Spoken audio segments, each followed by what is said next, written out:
সুপ্ৰভাত। আজি আপোনালোকলৈ এটা মই নতুন ভিডিঅ' আগবঢ়াব বিচাৰিছোঁ।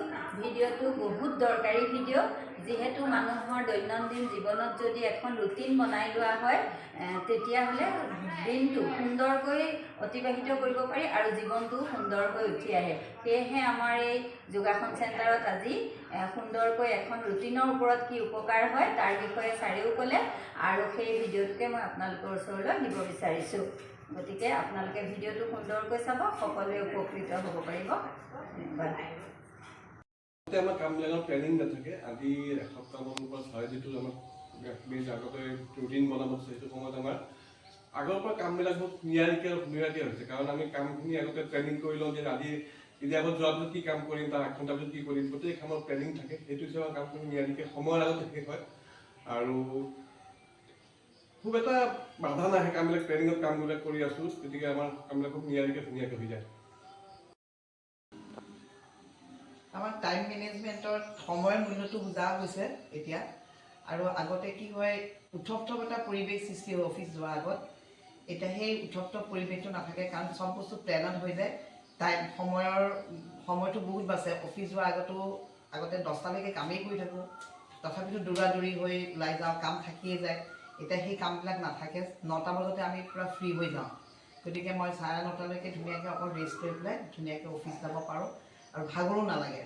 समय मूल्य तो पूरा बुझा गया काम इतना प्लानिंग के साथ होता है तो हमेशा स्ट्रेस फ्री फील होता है, और ये भी कि एक्स्ट्रा टाइम बच जाता है हमेशा।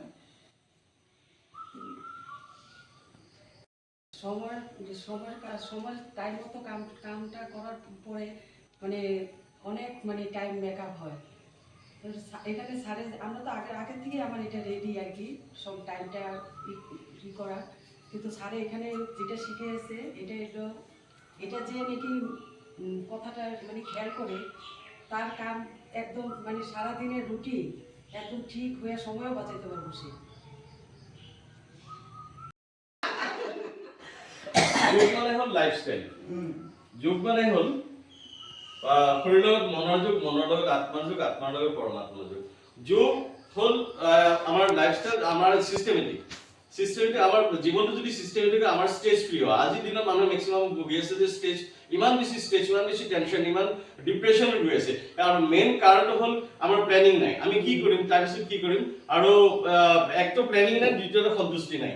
আৰু প্লেনিং নথকাৰ কাৰণে আমি এইটো কাম কৰিছোঁ, এইটো অস্থিৰতা হৈ আছোঁ। শাৰীৰিকভাৱে অস্থিৰতা, মানসিকভাৱে অস্থিৰতা, সেই মানসিকভাৱে অস্থিৰতা ভুগি পেলাই আমি বেমাৰত পৰি আছোঁ। বিভিন্ন ধৰণৰ আজিবোৰ যে মানুহৰ দৰে বেমাৰবোৰ বাঢ়ি গৈ আছে, মেইন হ'ল ষ্ট্ৰেছ কেনেকৈ ফ্ৰী কৰিব পাৰি। ষ্ট্ৰেছ ফ্ৰী কাৰণে ইমানটো যিটো ক'লে তেওঁলোকে, আমাৰ লাইফষ্টাইলটো আমি ৰুটিনটো কেনেকৈ বনাওঁ, যে ৰুটিনটো যে আমি যদি বনাই লওঁ, দিনটো যদি আৰম্ভণি খোৱাৰ পৰা উঠাৰ পিছত আমি যদি ৰুটিনটো বনাই লওঁ, দিনটো কি কৰিম, কেনেকৈ কৰিম, কোনটো সময় কামৰ কাৰণে কিমান সময় দিম, তেতিয়াহ'লে কি হয়, এইমাত্ৰ আমি গম পালোঁ যে তেওঁলোকৰ কাৰণে সময় কাম কৰাৰ উপৰিও সময়টো বাচি যায় আৰু কামটো ধুনীয়াকৈ হৈ যায়। সেইকাৰণে প্লেনিংটো লাগে। প্লেনিংটো কৰি পেলাই আমি যিটো কাম কৰোঁ, তেতিয়া আমাৰ লাইফটোত চিষ্টেমেটিক হোৱাৰ পিছতে আমাৰ ষ্ট্ৰেছ ফ্ৰী হৈ যাব।